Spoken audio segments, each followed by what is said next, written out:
Welcome to Mythbusters Reading Edition. My name is Dr. Kathryn Garforth from Garforth Education.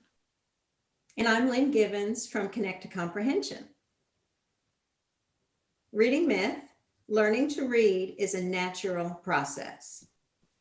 I think this myth is one that's very prevalent with society, and I think it comes from the fact that there are some kids that seem to pick it up almost naturally, but reality is that that's not the majority of the population.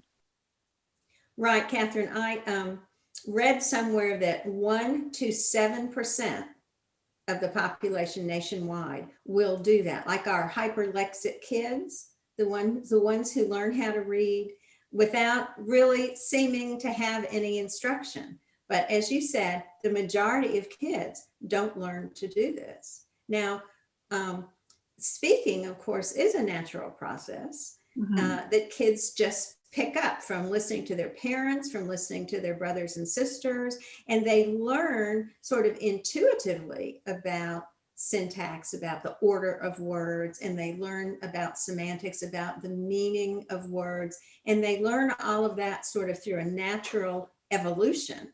But when it comes, and that's all helpful in terms of learning to read, but in terms of matching the sounds to the letters, in terms of breaking that code, that is not natural. And we can't assume that kids are just going to pick this up from us reading to them, or from listening to books, or from listening to us talk. So that, to me, is the part of reading that separates it from the spoken word. What do you think about that? I think that's definitely true. And if we look into the brain imaging if we look into the brain imaging studies, we see that there's actually 3 areas of the brain that need to establish connections in order to become that skilled reader. And as educators and as parents, we need to do everything in our power to help those connections form. Now, for some kids, like those hyperlexic kids that you were speaking about, this happens fairly readily. But for the vast majority of kids, it doesn't. And if we look at the research, we see that about 40 to 50% of kids, regardless of how they're taught, they're going to be able to make these connections. But then the other half of the kids aren't. They need that explicit, systematic approach to reading instruction to really facilitate those connections in their brain. And, you know, what you spoke about language, and the thing that's different between spoken language and reading and writing is that we need to make what is an unconscious awareness of the language that happens almost without thinking, and we need to bring that into the conscious, so the individual has to learn to pay attention to those sounds and think about what words are in the right place when it comes to writing. Exactly. We've got now over 4 decades of research into this, over 4 decades that are telling us not to think about reading as a natural process. So we need to pay attention to all of the research that's been compiled over the last 40 plus years in everything that's been said about the fact that kids have to be able to have that code in place, that phonemic, graphemic code, so that they can match the sounds to the letters. And that's critical for everybody learning to read, even those kids who seem to learn to read quickly and easily, and without that kind of instruction, often hit a wall in 3rd or 4th grade. We used to call it the 4th grade slump, and now people are calling it the 3rd grade wall. Same thing, in that they've relied on lots of other systems to help them be able to read,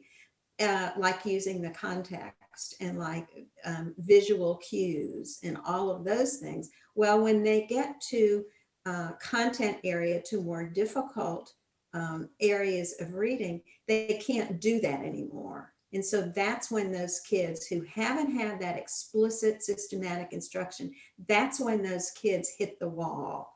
And so if we can prevent that from happening by giving them the kind of instruction that they need early on, they're not going to have to hit that wall or have fourth grade slump. They're going to have those skills in place so that they can deal with those longer words. So that's another part of this, that if we stick to the fact that, oh, kids are going to, reading is a natural process, they'll pick it up.